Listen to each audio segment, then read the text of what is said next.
Hello class, hello, welcome to the channel Master Mains by me, Abhirav, which is not important. And this is GS3 lecture 1. I told you that I will cover the whole mains. ठीक है? इसमें GS1, GS2, GS3 and GS4 भी cover करूँगा, as well as I'll write you essay paper as well. कैसे लिखते हैं, and we'll give you a previous year question paper about every subject and discuss about it. At the same time, we'll give you a practice question. Okay? So this is all about this mains preparation by me. Okay? And this is mantra that I have prepared. Okay? I'll give you the overview and basic understanding about this syllabus, especially here GS3 का, ठीक है? And और उसके बाद आप जब इसको current affair के साथ सब्सटेंशिएट कर पाएंगे, उसके वहां से आप फैक्ट्स ले पाएंगे, एंड देन आप उसको अपने आंसर में यूज करेंगे. ठीक है? प्रैक्टिस करनी है आपको आंसर राइटिंग की. आप समझ रहे हैं? यहाँ से बेसिक अंडरस्टैंडिंग जो आपका स्टैटिक पोर्शन है, उसको आप फैक्ट्स के साथ मिला के जब आप आंसर राइटिंग प्रैक्टिस करेंगे, तो you will be able to achieve this precision. ठीक है? Precision is very important. Precision by mean कि you are answering those things that are asked specifically. ये आपको तभी पता चलेगा जब आपका माइंड आपके हाथ के साथ सिंक करेगा. एट द सेम टाइम आपके माइंड में आपको पीछे से पता होगा कि क्वेश्चन में कौन कौन से पॉइंट्स पूछे हैं, and I need to write those things only. And that to answer writing क्यों इंपॉर्टेंट है? इसलिए भी इंपॉर्टेंट है क्योंकि आपको पता होगा कि अगर 15 नंबर का पूछा है तो मुझे कितने पेज का लिखा है, 20 नंबर का पूछा है तो कितने पेज का लिखना है, एज वेल एज 10 नंबर का पूछा है तो कितने पेज का लिखा है. ठीक है? प्रीवियस वीडियो में मैंने आपको क्वेश्चन के सैंपल पेपर दिखाए हुए GS3 का स्पेशली, जिसमें वो बताया गया है कि जिसमें मैंने बताया था कि क्वेश्चन कैसे दिखते हैं, कैसे आंसर्स करना है, एंड एवरीथिंग. ठीक है? It's important. Alright then. And this is economics का सिलेबस यहाँ से लेके. ठीक है? एंड आज हम ये वाला पार्ट कवर करेंगे. I tell you the basic understanding about the economy, as I know you are preparing for the prelims, so you might know thoda bahut to about basics about the economy and everything, and planning. So Indian economy and planning, there are two things I'll cover today. Okay? And as we know, inclusive government budgeting, and this is about the agriculture, and this is post agriculture, कि कैसे हम agriculture products को हम readymade बना सकते हैं, ताकि जैसे मैगी वगैरह हो गई, सूप्स वगैरह हो गए, ठीक है, हम उसको यूज करके एक्स्ट्रा अर्निंग कर सकते हैं. Land reform, as we know after independence and even today, जो मार्जिनल फार्मर्स हैं उनकी दे आर अराउंड 85%. ठीक है? 85% जो लैंड होल्डिंग है वो स्मॉल एंड मार्जिनल फार्मर्स की है, जो कि 1-2 एकड़ से ज्यादा भी नहीं है. ठीक है? 2 एकड़ है. ठीक है? So this is a thing, and will that आपको पता है कि प्राइवेटाइजेशन, लिबरलाइजेशन एंड डिसइन्वेस्टमेंट वगैरह जो थी 1991 में, ठीक है, 1991 में जो हुआ था, दिस इज, एंड उसके बाद जो इंडस्ट्रियल पॉलिसी आई थी, उसका अभी तक इंडस्ट्रियल पॉलिसी पे क्या फर्क है, वो इफेक्ट ऑफ लिबरलाइजेशन. ठीक है? एंड उसके बाद इन्वेस्टमेंट मॉडल. तो this is all the economic syllabus, and today I'll cover, this is dark portion में मैंने लिखा हुआ है, और जिसमें मैं कवर करूंगा Indian economy and issue related to the planning. ठीक है? Okay, problem solve. Okay, so here I'll try to give you some basic understanding of Indian economy and why we are developing country.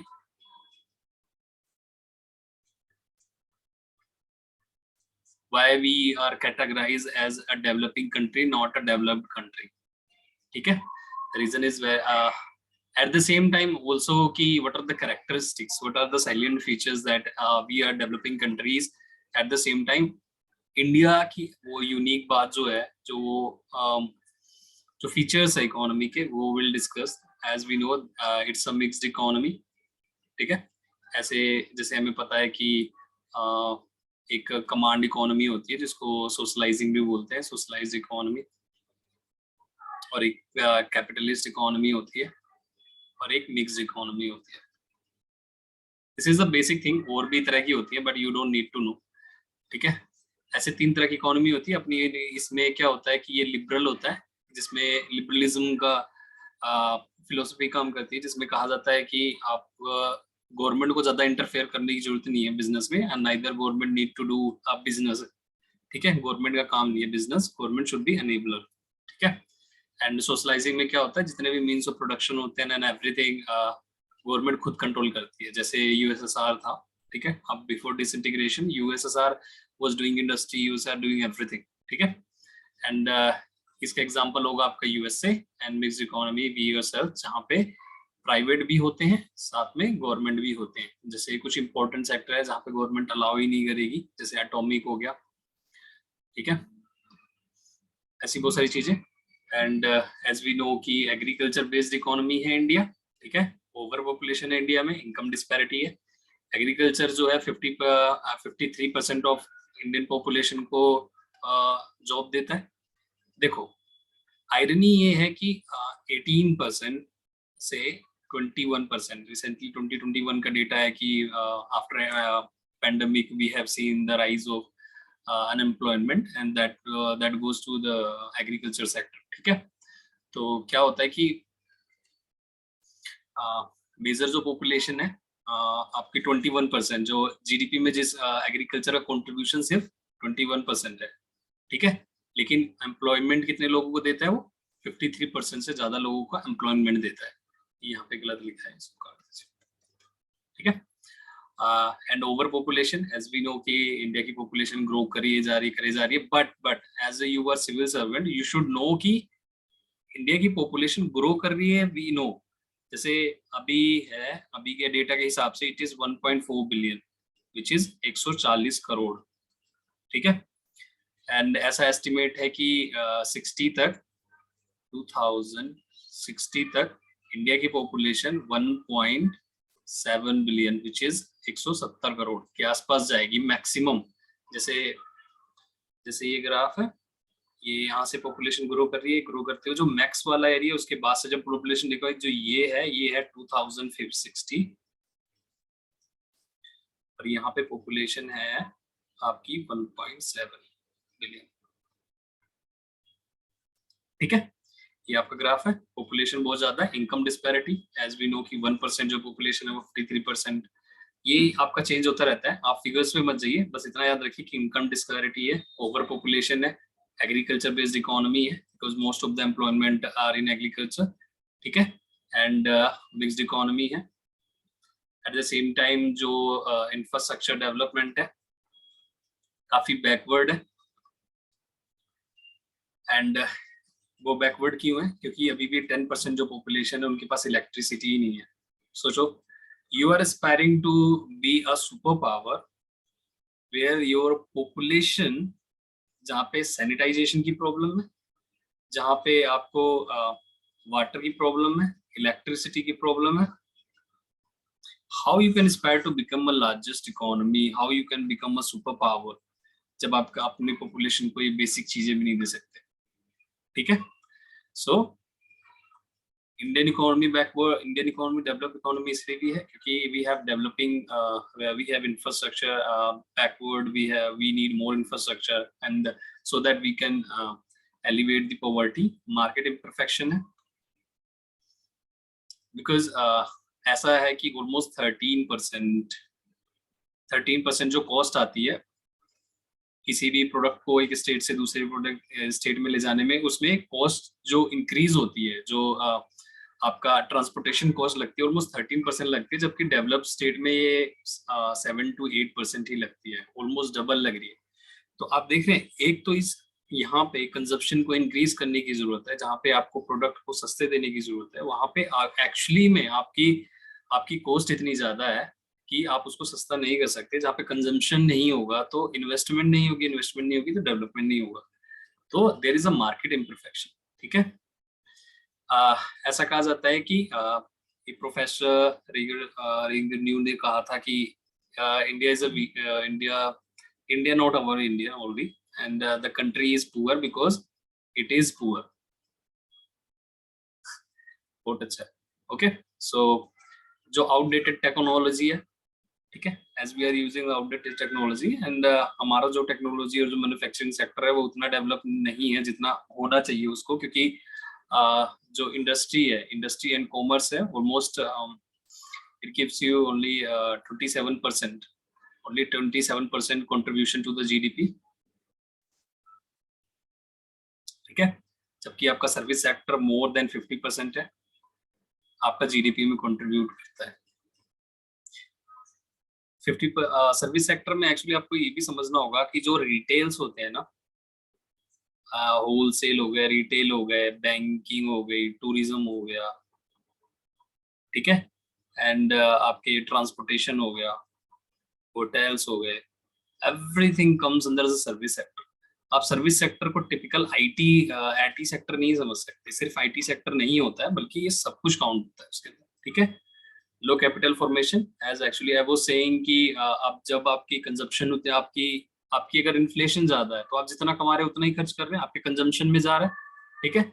आपकी savings नहीं है तो आपकी investment नहीं है, ठीक है। तो ये विशियस साइकिल हमेशा ऐसे ही रहती है। तो this is about the basics of Indian economy की व्हाट वी आर, ठीक है।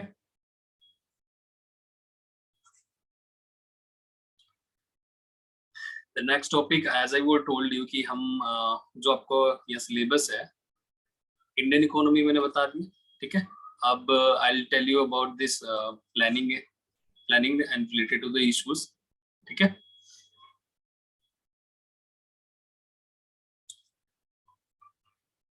अब इकोनॉमिक प्लानिंग में क्या है, इकोनॉमिक प्लानिंग क्या होता है कि जो हमारे रिसोर्सेज होते हैं, as we know we have resources, resources क्या होता है, land, labour, finance and everything, ठीक है। अब कोई भी रिसोर्सेज होते हैं वो लिमिटेड होते हैं।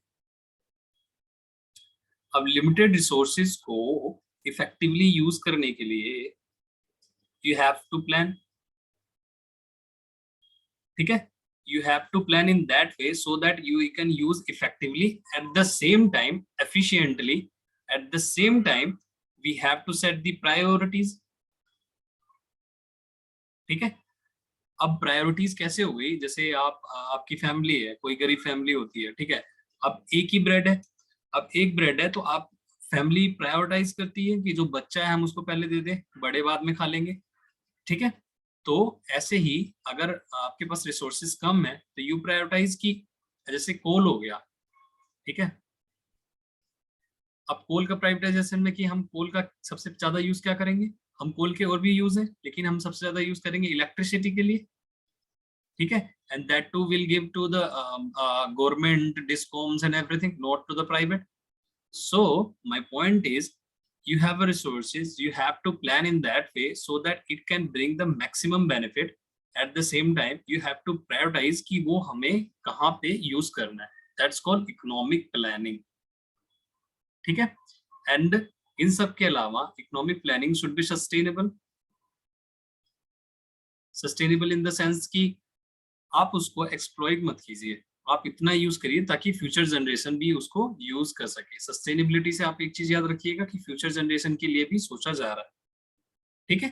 This is about the basic what is economic planning and why do we plan at the first place, ठीक है। व्हाई डू वी प्लान, ठीक है, because resources are limited and it helps to identify which sector need the greatest priority, ठीक है, and it helps to have the optimal investment, high degree of capital formation. Capital formation जो की होती है, जो fresh investment होती है, जो फ्रेश इंफ्रास्ट्रक्चर होता है, जैसे रोड हो गया। अब रोड, जो नया रोड बना है तो वो डेवलपमेंट लाएगा, वो कनेक्टिविटी बढ़ाएगा, ठीक है। तो ये कैपिटल एक्सपेंडिचर हो गया। लेकिन अगर उसी रोड की मेंटेनेंस होगी तब वो कैपिटल एक्सपेंडिचर नहीं होगा, ठीक है। तो हमको ज्यादा से ज्यादा नई चीजें करने की जरूरत है, ज्यादा से ज्यादा नया इंफ्रास्ट्रक्चर की जरूरत है, चाहे वो हाउसिंग हो, चाहे वो रोड हो, चाहे वो इलेक्ट्रिसिटी हो एंड एवरीथिंग, ठीक है। ये हमें acceptance of the large institutional changes, ठीक है, लॉन्ग टर्म डिसीजन और फ्यूचर जनरेशन में हेल्प करता है, ठीक है, एनवायरमेंटल कंसर्न के लिए हेल्प करता है। अगर आप अच्छे से यूज करेंगे तो आप अच्छे से प्लान करेंगे तो आप इफेक्टिवली यूज करेंगे तो एनवायरमेंट को कम हार्म होगा, प्लस एक्सप्लॉयटेशन नहीं होगी, ठीक है। एंड अब प्लानिंग तो ये समझ आ गया कि हमें प्लान करना है, ठीक है। अब प्लान करेंगे कैसे?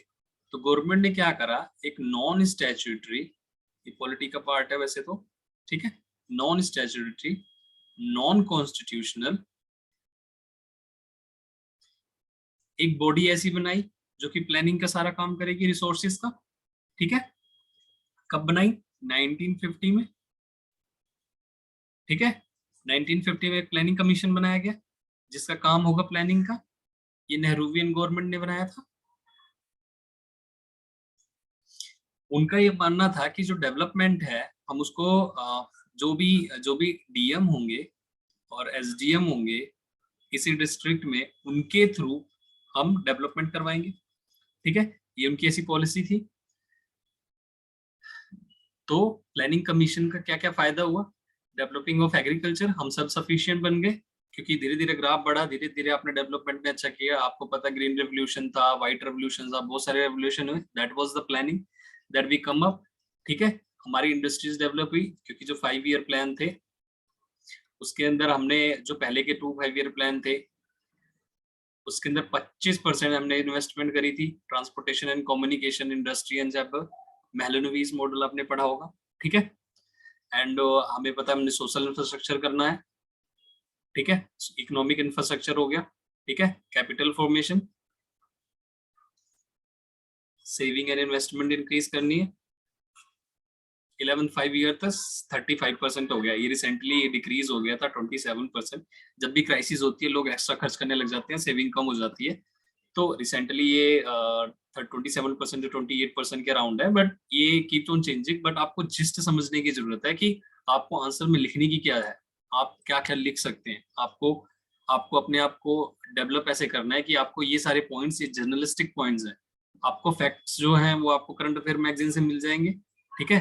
इसके अलावा ये सारी चीजें आपको हेल्प करती है डायरेक्शन देने में, ठीक है। एंड प्लानिंग कमीशन की वजह से हम सेल्फ रिलायंस हो गए, बिकॉज हम क्या करते थे, हमारा जो इवन एग्रीकल्चर बेस्ड इकोनॉमी और दिस रिच फर्टाइल सोइल होने के बाद भी, इतना बड़ा ज्योग्राफिकल एरिया होने के बाद भी, ठीक है, you are not able to produce enough to feed your country, क्योंकि पॉपुलेशन कितनी थी इंडिपेंडेंस के? अराउंड अराउंड 40 करोड़ के आसपास पॉपुलेशन तो थी। आप उतनी पॉपुलेशन को भी उस समय नहीं फीड कर पाए, जबकि आपके पास 140 करोड़ पॉपुलेशन है नाउ, जिसमें आपका बफर ही बहुत ज्यादा है, 1 लाख मेट्रिक टन के अराउंड, जो कि वेस्ट होता है हर साल, ठीक है। तो यहां से यहां तक का सफर प्लानिंग कमीशन की वजह से हुआ है, ठीक है। सोशल जस्टिस डिपार्टमेंट में हमने क्या किया है, ठीक है, अब्लिशन ऑफ बॉन्डेड लेबर, ठीक है, liquidation of the rural indebtedness, fixation of the minimum wage and basic minimum needs, जो है कि हमारी इलेक्ट्रिसिटी, राशन, पानी, वाटर, सीवरेज एंड एवरीथिंग, जो बेसिक मिनिमम नीड्स है उन सब पे भी गवर्नमेंट ने काम करा है। At the same time abolition of bonded labour, आपको पता है कि क्या होता था कि आप किसी जमींदार वगैरह से अगर आप डेट लेते हैं तो वो आपको अपने पास ही रख लेता था कि आप जब काम करोगे जब तक आप उसको कर नहीं सकते, वापस नहीं कर सकते, ये वो फलाना, ठीक है। तो सोशल जस्टिस डिपार्टमेंट में भी काम करें। Diversification of export and import, as we know हमारे पास ठीक है, फॉरेन क्राइसिस हो गई थी 1991 में, वहां से लेके अभी हमारे पास फॉरेन करेंसी का अराउंड 500 बिलियन है, ठीक है। इतना रिजर्व्स है हमारे पास, इतना रिजर्व्स है जो कि आराम से साल भर आपके सारे एक्सपोर्ट जितना भी करते हो उसको फुलफिल कर सकता है। इतनी स्ट्रांग हो गई है इकोनॉमी, ठीक है। लाइफ एक्सपेक्टेंसी इंक्रीज हो गई है, एज वी नो कि अराउंड 40 to 50 ईयर्स ही थी, ठीक है। लोग अगर बच्चे करते भी थे तो मेल न्यूट्रिशन की वजह से बच्चे मर जाते थे। पॉपुलेशन इंक्रीज होने का रीजन क्या है? रीजन तो यही है कि पॉपुलेशन पहले भी थी लेकिन खत्म हो जाती थी, लेकिन जब आपकी इकोनॉमी ग्रो करी, आपकी लाइफस्टाइल ग्रो आपकी अच्छी हुई, तो आप उम्मीद करते हैं कि आपकी फैमिली भी ग्रो करे और उसका एक और रीजन था कि एग्रीकल्चर ग्रो कर रही थी तो ज्यादा लेबर्स की भी जरूरत पड़ी, तो वो भी एक रीजन था। जब इकोनॉमी ग्रो करी, जब इकोनॉमी फ्लरिश हुई, तो लोगों के पास थोड़ा लेजर आया, लेजर होने की वजह से पॉपुलेशन भी बढ़ी, प्लस लेबर भी मिली, और उसके बाद अब पॉपुलेशन वापस नॉर्मलाइज हो रही है because of education, because of education, literacy and everything has changed the mindset of the people. ठीक है, so life expectancy increase हो गई, diversification, social justice, self reliance and development of social infrastructure, economic development, industry planning and everything. This was the contribution of planning commission. ठीक है, Indian economy को we plan in that way so that we can plan the modernization, inequality, we can minimize the inequality, we can modernize our infrastructure, we can provide the ठीक है, we can come up with this new technology. ठीक है, so these were the reason that why do we plan the economy. Now you understand the basics of Indian economy, at the same time you understand the planning commission was the reason to be constituted. ठीक है, now but planning commission has the some shortcomings and failures ये था कि पूरी population जो है उसके लिए जो मिनिमम बेसिक लिविंग होती है ना वो नहीं हुआ, क्योंकि पर कैपिटा इनकम बहुत कम है।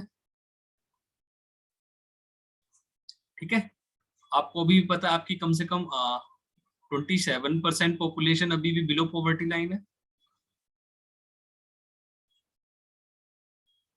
ठीक है, जो कि केप्ट ऑन इंक्रीजिंग अभी 30-34 अराउंड, कितना भी हो सकता है बिकॉज ऑफ द पैंडेमिक। ठीक है, and rising the inflation as well, inequality has increased। ठीक है, employment नहीं होता। ठीक है, inadequate infrastructure, small and marginal farmer, redistribution of land, plan, ये सारी चीजें प्लानिंग कमीशन कंप्लीट नहीं कर पाई। लेकिन बहुत सारे अच्छे फैक्टर्स भी थे, प्लानिंग कमीशन किन किन चीजों पे काम करके उनको इम्प्रूव कर पाई, बट ऐसी बहुत सारी चीजें जहाँ पे प्लानिंग कमीशन अच्छा नहीं कर पाई। तो वो सारी चीजें, यही सारी चीजें हैं। ठीक है, राइज ऑफ द प्राइस, कोई सब्सटेंशियल इंप्रूवमेंट नहीं हुआ है स्टैंडर्ड ऑफ लिविंग में। ठीक है, ठीक है, अनएम्प्लॉयमेंट इंक्रीज हो रहा है, अभी रिसेंटली में डेटा आया था कि ऑलमोस्ट 15% हो गया, एंड दैट टू जिसमें से वुमेन की एम्प्लॉयमेंट गिर रही है वापस। ठीक है, इंक्रीज होने के बजाय। ठीक है, इनएडिक्वेट infrastructure development, inequality has increase, but जो सोशल इंफ्रास्ट्रक्चर है वो भी काफी डिक्रीज हो रहा है। ठीक है, these are the reason that planning commission failed. तो what are the next thing that we can improve? तो government has come up with this new idea which is why NITI Aayog. why do we need NITI Aayog? ठीक है, government ये कहना चाहती थी कि centre to state run policy, as I was saying कि जो डिस्ट्रिक्ट डेवलपमेंट का जो काम था वो गवर्नमेंट ने सीधा डीएम और एसडीएम को दे दिया था। ठीक है, तो सेंटर डायरेक्ट कर रहा था, डायरेक्ट फॉर्म कर रहा था डेवलपमेंट के लिए, बट सेंटर जब से नीति आयोग आया है, सेंटर का फोकस इस चीज पे है कि will help you in policy formulation, we help you in a budget, we help you through the policies and the resources and ideas and expertise, but जो implementation का काम है ना वो स्टेट गवर्नमेंट पे छोड़ दिया है particularly। तो गवर्नमेंट हैज, जो प्लानिंग कमीशन में था उसमें सेंटर का ही सारा रोल था, लेकिन जो नीति आयोग है उसमें सेंटर और स्टेट दोनों मिलके काम करते हैं। ठीक है, तो that is why it is called cooperative federalism की बात होगी। ठीक है, गवर्नमेंट का काम है recommendation, policy implementation respective states पे छोड़ दिया है, and NITI Aayog also provide the platform to bring together some of the best mind of the country. ठीक है, गवर्नमेंट का एम जो है transformation of enabler growth process. पहले ऐसा था कि गवर्नमेंट खुद बिजनेस करती थी, अभी आपने सुना होगा कि रिसेंटली गवर्नमेंट हर जगह से जितने भी नॉन इम्पोर्टेंट नॉन स्ट्रेटेजिक जो बिजनेसेस हैं उन सब में अपने गवर्नमेंट अपने शेयर इनटेक काफी मिनिमाइज कर रही है। जैसे एयर इंडिया हो गया, एयर इंडिया को रिसेंटली गवर्नमेंट ने बेच दिया। ठीक है, तो डिसइन्वेस्टमेंट हो गया।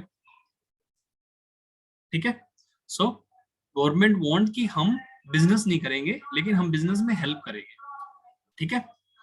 एंड कॉर्पोरेटिव फेडरलिज्म क्या होगा, हर स्टेट का अलग अलग रिक्वायरमेंट्स होगी, गवर्नमेंट सबको हेल्प करेगी, लेकिन जो इम्प्लीमेंटेशन वाला काम है वो गवर्नमेंट का खुद का है। तो that is why corporative federalism हो गया। प्लस स्टेट का एक्टिव इन्वॉल्वमेंट हो गया, क्योंकि स्टेट के जो एक्सपर्ट्स हैं, स्टेट के जो फाइनेंस मिनिस्ट्री है, स्टेट्स के जो मेंबर होंगे, वो भी सेंटर में जाके अपनी बात रख पाएंगे, पहले ऐसा नहीं था, ठीक है। अब यहाँ पे village level, aggregate, higher level की प्लानिंग हो रही है, ठीक है। Government has come up with this international and think tanks, knowledge innovation entrepreneur support system थोड़ा एडवांस हो गई है, डिजिटल लाई है, ई गवर्नेंस लाई है, ई पेमेंट लाई है, everything is coming up with the NITI Aayog, ठीक है। गवर्नमेंट का मेन काम, नीति आयोग का मेन काम कैपेसिटी बिल्डिंग है। तो आपको कुछ कीवर्ड्स याद रखने की जरूरत है, कैपेसिटी बिल्डिंग, कॉर्पोरेटिव फेडरलिज्म, ठीक है, and platform, these are the keyword, this is the direction I'm trying to give it to, ठीक है। what are the achievements of NITI Aayog? NITI Aayog 2016 में आया, 15 में फॉर्मुलेट हुआ था, I guess, ठीक है। नीति आयोग ने क्या करा, गवर्नमेंट लैंड लीजिंग एक्ट 2016 में आया था, जिसमें वो टेनेंट को सेफगार्ड करती है interest, eight the same time land owner को भी, ठीक है। इसमें क्या होता है कि आप अपनी लैंड को लीज कर सकते हो टेनेंट्स को, एट द सेम टाइम किसी इंडस्ट्रीज वगैरह को, और जिसमें आपको ये डर नहीं रहेगा कि आपकी प्रॉपर्टी जा सकती है। तो this is the act the government has come up which is the help of NITI Aayog, ठीक है। Plus, it gives you the independence to the every state that a separate land leasing laws that they can come up with, ठीक है। जैसे Uttar Pradesh, Uttarakhand have modified the land leasing laws. Government has come up. Look, it's a basic outline, ठीक है। Government ने outline दे दी कि हम ये चीज करना चाहते हैं, लेकिन इसके अंदर की जो स्पेसिफिकली जो पर्टिकुलर चीज है वो स्टेट गवर्नमेंट पे छोड़ दी है। इट्स सेम लाइक दैट, जैसे हमारा जो पंचायती राज सिस्टम है, ठीक है, जिला परिषद, विलेज लेवल एंड एवरीथिंग, जो कि हमें गवर्नमेंट ने ये तो बोल दिया कि there is a third form hierarchy में, जो थर्ड गवर्नमेंट होगी वो होगी पंचायत गवर्नमेंट, म्युनिसिपल गवर्नमेंट होगी, ये गवर्नमेंट ने नोटिफाई कर दिया, ठीक है, लॉज के हिसाब से, लेकिन उसको शेड्यूल वगैरह में डाल के, लेकिन जो उसके अंदर इंटरनल ऑर्गेनाइजेशन है, क्या पावर देनी है, कितनी टैक्सेशन करनी है, कौन सी पावर, कौन से वर्क देने, वो सारे स्टेट गवर्नमेंट ने स्टेट गवर्नमेंट के ऊपर ही छोड़ दिया कि आप अपना कैसे स्ट्रक्चर बनाओगे, किसको कौन सी पावर दोगे, कौन सा कैसे इलेक्ट होगा, and everything has left to the state government, ठीक है। ऐसे ही सेम चीजें हमें इसमें भी लैंड लीजिंग एग्रीमेंट में भी करा है। Government also reform the APMC act, ठीक है, and government has come up this agriculture marketing and farmers friendly index. Government has launched many indexes, and it is one of the agriculture index. You can write it so that you can write in your answer whenever it comes to the Niti Aayog contribution to the agriculture, ठीक है। Government has also reformed the National Medical Commission. पहले कोई और commission होता था, government has come up with this, ठीक है। अटल innovation mission, ये अक्सर न्यूज में रहता है, प्रीलिम्स में भी आता है, आपको पता है। इसमें आपको गवर्नमेंट लैब्स के अलावा इंक्यूबेशन सेंटर देती है। इंक्यूबेशन सेंटर का मतलब देती है they will provide you this physical space जहाँ पे आप अपने एक्सपेरिमेंट्स वगैरह कर सकते हैं, ठीक है। और गवर्नमेंट ने रैशनलाइज करा है, नीति आयोग ने रैशनलाइज करा है कि जो सेंट्रली स्पॉन्सर्ड स्कीम्स है उनमें ऐसी स्कीम्स जिनका बेनिफिट कम है पर कॉस्ट ज्यादा है, या ऐसी स्कीम जिसका ग्राउंड लेवल पे कोई खास फर्क ही नहीं पड़ रहा है, तो government has discontinued those scheme और they have come up with this umbrella scheme. Umbrella scheme का मतलब ये होता है कि जितनी भी उस सेक्टर से रिलेटेड स्कीम है सबको एक स्कीम में कर दिया गया है, एंड उसी को अम्ब्रेला स्कीम कहते हैं, ठीक है। एंड नीति आयोग has develop the many indices, ठीक है, जैसे हेल्थ, एजुकेशन, ताकि स्टेट्स के बीच कंपटीशन हो सके कि हम इस सेक्टर में अच्छा कर रहे हैं, हम इस सेक्टर में अच्छा कर रहे हैं, ठीक है। जैसे सिक्किम है वो ऐसा पहला स्टेट है जो कि पूरा ऑर्गेनिक हो गया, ठीक है।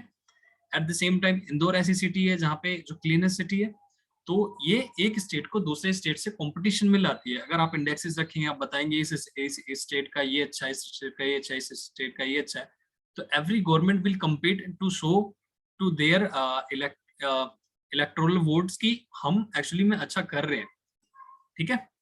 Government has also has come up with the 2 task force, जिसमें डॉक्टर अरविंद पंगारिया को बनाया गया है, ठीक है। एक एलिमिनेशन ऑफ पॉवर्टी है, दूसरा एग्रीकल्चर डेवलपमेंट के लिए 2 task force develop by the NITI Aayog. ऐसे नीति आयोग के और भी बहुत सारी चीजें हैं जो कि करंट अफेयर में न्यूज में रहेगी, आपको पता रहेगा। This syllabus is about to give you the direction की सिलेबस के अंदर क्या क्या है और आपको कैसे कैसे पढ़ना है, आपको अपना माइंड इस तरह से डेवलप करना है, so that you can write. And these are all are the journalistic answer that you can write, ठीक है। फैक्ट्स आपको हर जगह से ही कलेक्ट करने हैं, please write it from there only, ठीक है। So we come up this conclusion that कि I told you कि इंडियन इकोनॉमी क्या है। इंडियन इकोनॉमी एक डेवलपिंग इकोनॉमी है, ठीक है। हम 5th लार्जेस्ट इकोनॉमी है ऑफ द वर्ल्ड, ठीक है। एंड यहाँ पे आई टोल्ड यू कि हम मिक्स इकोनॉमी है, सोशल इन्वेस्टमेंट एंड एवरीथिंग, ठीक है। एंड उसके बाद आई टोल्ड यू कि प्लानिंग का इकोनॉमिक प्लानिंग क्या होती है। देन आई टोल्ड यू कि कौन कौन से 2 कमीशन है प्लानिंग के। फर्स्ट है प्लानिंग कमीशन, दूसरा है NITI Aayog. Why planning commission, what are the contribution of the planning commission that they did and what were their failures, at the same time what were the Niti Ayogs and its objective and how it is able to contribute so far, ठीक है। This is it for the syllabus. Please subscribe the channel, it helps, as well as I'll be covering the GS2, GS3 and GS4 and every subject, GS1 भी, ठीक है। GS4 one of my favorite subject and I'm teacher of GS4 only, ठीक है। Okay, thank you for the class.